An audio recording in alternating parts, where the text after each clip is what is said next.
পার্বতী আমি তোমাকে অনেক ভালোবাসি এই বলে পার্বতীকে জড়িয়ে ধরে নতুন তার কার্যসিদ্ধি করলো। হ্যাঁ বন্ধুরা, এমনটা হতে চলেছে আজকের পর্বে। বিস্তারিত জানতে ভিডিওটিতে লাইক দিয়ে চ্যানেলটিকে সাবস্ক্রাইব করে পুরো ভিডিওটি তোমরা দেখতে থাকো। গল্পের শুরুতে আমরা দেখতে পারবো কমলিনী খুব অসুস্থ। কমলিনীকে কালকে হাসপাতালে অ্যাডমিট করা হবে। এ নিয়ে বাড়িতে বিভিন্ন ধরনের ঝামেলা সৃষ্টি হয়ে যায়। কমলিনীর বৌদি কিছুতে কমলিনীকে তাদের বাড়িতে থাকতে সম্মতি দিয়ে না। তখন কমলিনী বলতে লাগলো, বৌদি ভাই আমি একবারের জন্য তোমাদের বাড়িতে আসিনি। দিদিভাই বাড়ি দেখছে, আমি না অপারেশনটা হয়ে গেলে দিদিভাইয়ের সাথে ওই বাড়িতে শিফট করব। কিন্তু কমলিনীর বৌদি বলতে লাগলো, শুনো তোমাদের কিচ্ছু না হতে পারে, ডাক্তার আমাকেও বলেছে আমি যেন মাটিতে না শুই। আজকে তোমরা আসার পর এখন আমাদেরকে মাটিতে শুতে হচ্ছে। এই কথাগুলি শুনে তখনই মিটি বলতে লাগলো, মামি তুমি এমনভাবে কথা বলছো যেন সবকিছুর জন্য আমার মায়ে দায়ী। তখনই কমলিনীর বাবা বলতে লাগলো, আমার মেয়েটা এমন একটা অসুস্থ, তারপরে আমার মেয়েটাকে এভাবে কথা শোনাচ্ছ। বৌমা বৌমা, এটা তো আমার মেয়েরও বাপের বাড়ি, আমার মেয়ের অধিকার আছে, আর আমার মেয়ে তো আগে কোনোদিন আসতো না। কমলিনী কাকাবাবু তখন বলতে লাগলো, প্রসেন তোর বউ যদি এভাবে কথা বলে তাহলে আমরা এই বাড়িতে থাকতে পারবো না। আমি এক্ষুনি বুড়িকে নিয়ে কোনো হোটেলে চলে যাব, সেখান থেকে কালকে বুড়িকে হাসপাতালে ভর্তি করাবো। এই কথা বলতে তখনই কমলিনীর দাদা প্রচন্ড রেগে যায়। রেগে গিয়ে বলতে লাগলো, তুমি এবার প্লিজ দয়া করে তোমার কথাগুলি বন্ধ করবে। তুমি এতটা নিচ কি করে হতে পারলে, কি করে এই জঘন্য কথাগুলি তুমি বলতে পারছো? বিশ্বাস করো আমার না বড্ড কষ্ট হচ্ছে তোমার এই কথাগুলি শুনে, এমনকি তোমার প্রতি খুব ঘৃণা হচ্ছে।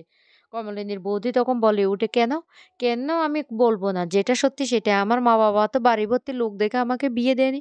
তখন কমলিনীর মা বলতে লাগলো, হ্যাঁ বাড়ি ভর্তি লোক দেখে বিয়ে দেয়নি ঠিক আছে, কিন্তু ও আমার তাই বলে আমি আমার দেবরকে বাড়ি থেকে বের করে দেবো, বা আমার মেয়ে আমার বাড়িতে এসে দূরে থাকতে পারবে না? তোমার কপাল ভালো যে আমার মেয়ে এই বাড়িতে এসে একটা রাতও কাটায়নি। তখনই কমলিনীর বৌদি হেসে বলতে লাগলো, বাড়িতে কি এমন হয়ে গেল যে এক রাতের মধ্যে সবকিছু বদলে গেল? এইভাবে নতুন দা পাল্টে গেল, এবং কি তোমাদের মাথার ছাদ সেটাও আর রইলো না। তখন মিটি বলতে লাগলো, শুনো তুমি আমার মাকে এমন কথা বলতে পারো না। তখন এই কথা শুনে কমলিনীর বৌদি বলতে লাগলো, কেন বলতে পারবো না? তোমরা তো অনেক বলেছিলে তোমাদের বট গাছ তোমাদের মাথার ছায়া, তাহলে এখন ছায়াটুকু কোথায় গেল বলো?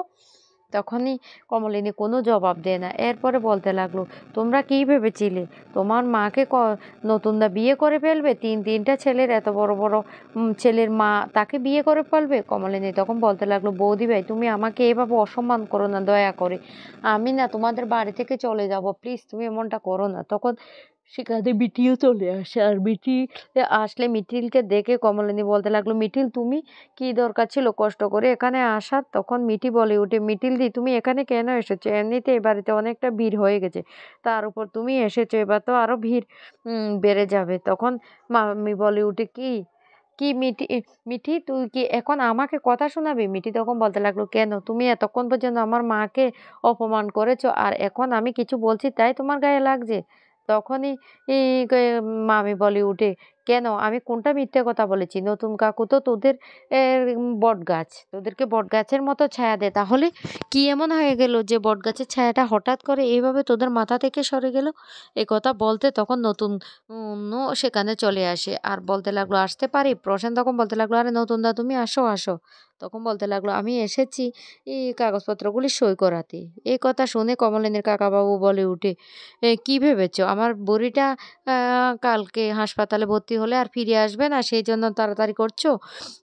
নতুন তখন বলতে লাগলো, বালাই স্যার এসব কি ধরনের কথাবার্তা, কেন আসবে না? আর আমি এসেছি কারণ ফর্মালিটিগুলি তো আমাকে পূরণ করতে হবে।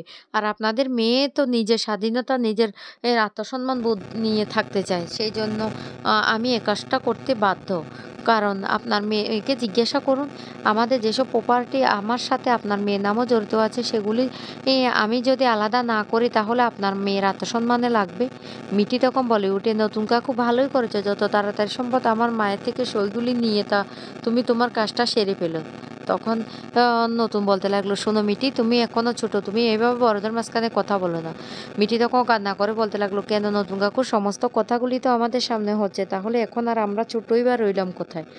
নতুন কাকু তখন মিঠিলকে বলতে লাগলো, মিঠিল তোমার সাথে আমার কিছু দরকারি কথা আছে, তুমি কখন সময় হবে আমাকে বলো। মিঠিল তখন বলতে লাগলো, না নতুন কাকু তোমার সাথে আমি কোনো কথা বলবো না, কারণ তোমার সাথে কথা বলার জন্য কিন্তু প্রথমে আমি কাকিমা আর সোর্সে তোমার সাথে কথা বলেছি, এখন তখন বলতে লাগলো, তোমার কাকিমাকে জিজ্ঞাসা করো তো তোমার কাকিমার সাথে আমার কোনো ঝামেলা হয়েছে কিনা।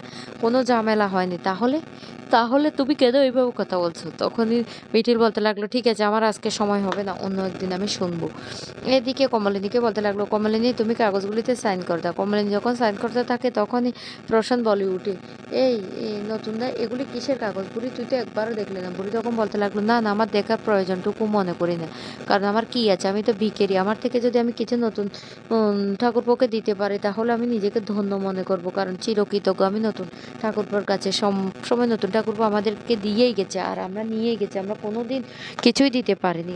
নতুন তখন বলতে লাগলো, না কমলিনী তোমার তো একবার দেখা দরকার, প্লিজ একবার দেখো তুমি কিসে সাইন করছো। কমলিনী তখন বলতে লাগলো, না আমার দরকার নেই। এরপরে কমলিনী থেকে সইটা নিয়ে বলতে লাগলো, ঠিক আছে আমি চলে যাচ্ছি। কমলিনী কাকাবাবু তখন বলতে লাগলো, মেয়েটা কালকে ভর্তি হবে, একবার জন্য তো জিজ্ঞাসা করোনি। তখনই কমলিনীর কাকাবাবু বলে, উম, কথা শুনে বলতে লাগলো, ও জিজ্ঞাসা করিনি, ঠিক আছে কালকে কখন ভর্তি হবে, আমি না হয় যাব। তখন কাকাবাবু বলে উঠে, না না তোমাকে যেতে হবে না। মিঠিও তখন বলতে লাগলো, না তোমাকে যেতে হবে না নতুন কাকু, আমরা আমাদের মাকে ঠিক সুস্থ করতে পারবো। এদিকে নতুন তার প্ল্যান মাফিক কমলিনী থেকে সাইনটা করিয়ে তারপর বলতে লাগলো, আমাকে না বাড়ি যেতে হবে, পার্বতী অপেক্ষা করছে। এ তখন কমলিনী বলতে লাগলো, ও ঠিক কথা, পার্বতী একা একা তো বোরিং হচ্ছে, যাও যাও তুমি বাড়ি ফিরে যাও। মিঠিল তখন বড্ড রেগে যায়। তারপরে মিঠিল বাড়ি থেকে বেরিয়ে গেলে নতুন ও তখন বাড়ি থেকে বেরিয়ে যায়। এরপরে মিঠিলের সাথে রাস্তা দাঁড়িয়ে নতুন তার সমস্ত প্ল্যানের কথাটা জানিয়ে দেয়। মিঠিল তখন বলতে লাগলো, নতুন কাকু তুমি আমাকে ক্ষমা করে দাও, আমি না তোমাকে ভুল বুঝেছিলাম। তখনই নতুন বলতে লাগলো, আমি না অনেকবার বোঝানোর চেষ্টা করছি, কেউ আমার কোনো কথা শুনছে না। নতুন কাকু তুমি আমাকে একদম ভুল বুঝো না, আমি না তোমাকে ভুল বুঝেছিলাম, প্লিজ তুমি আমাকে ক্ষমা করে দাও। নতুন কাকু তখন বলতে লাগলো, শোনো মিঠিল, আমি এই কাজটা করতে বাধ্য হয়েছি, কি করব আমি, আমাকে নিজের প্লেনে নিজেকে চলতে হবে, কারণ আমার কথা তো কেউ শুনেনি, এমনকি তোমার কাকিমাও শুনেনি। তখনই মিঠিল বলতে লাগলো, নতুন কাকু প্লিজ তুমি আমাকে ক্ষমা করে দাও। এরপরে নতুন কাকু ওর কথা শুনে মিঠিল খুব খুশি হয়ে যায়। এরপরে নতুন বাড়ি ফিরে আসে। বাড়ি ফিরে এসে পার্বতীকে জড়িয়ে ধরে। পার্বতী তখন বলতে লাগলো, বাহ! বাহ! তুমি আমাকে আজকে জড়িয়ে ধরছো। পার্বতীকে তখন বলতে লাগলো, জানো আমার প্ল্যান না সাকসেস হয়েছে। পার্বতী তখন বলতে লাগলো, কিসের প্ল্যান? তখন বলতে লাগলো, কমলিনীর নামে যে আমার স্থাবর অস্থাবর সম্পত্তিগুলি এতদিন ছিল সেই সমস্ত প্রপার্টি আমি কমলিনী থেকে সাইন করে নিয়ে এসেছি। পার্বতী তখন খুব খুশি হয়ে যায়। আর বলতে লাগলো, তাহলে তুমি এতদিন এই কথাগুলি কেন বলেছো? নতুন তখন বলতে লাগলো, কি করব? সমস্ত কিছু তো আমি কমলিনীকে ভালোবেসে দিয়ে দিয়েছি। এখন আমারও তো একটা সংসার আছে। তখনই পার্বতী বলতে লাগলো, ও তাই? এদিকে নতুন মনে মনে বলতে লাগলো, দেখো এবার আমি কি করি? আমার প্ল্যান তো তুমি বুঝতে পারোনি। পার্বতীকে জড়িয়ে ধরে পার্বতী নতুনের উপর এতটা বিশ্বাস হয়ে যায় যে নতুন তখন বলতে লাগলো, তোমাকেও কিছু কাগজে সাইন করতে হবে।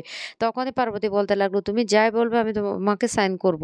কিসের কাগজ বলো? তখন নতুন বলতে লাগলো, আমাদের বিয়েটা তো সামাজিকভাবে হয়নি, তাই আমি চাই আমাদের বিয়েটা রেজিস্ট্রিভাবে হয়ে যাক। তাহলে সবকিছু প্রমাণ থাকবে। পার্বতী তখন বলতে লাগলো, একদম ঠিক কথা বলেছো, এই কথাটা না আমার মাথায় আসেনি। ঠিক আছে তুমি কাগজপত্র সবকিছু নিয়ে এসো, আমি সাইন করে দেবো। এদিকে নতুন পার্বতী যখন চলে যায় তখন খুব হাসতে থাকে আর বলতে লাগলো, এবার তোমার জালে আমি তোমাকে ফাঁসিয়ে দেবো। পার্বতী তুমি নিজেই বুঝতে পারবে না আমি কি করতে চলেছি। তখন এই কথা বলে নতুন হাসতে থাকে। তো বন্ধুরা, এমন হলে তোমাদের কাছে কেমন মনে হবে সেটা অবশ্য কমেন্ট করে জানিয়ে দেবে।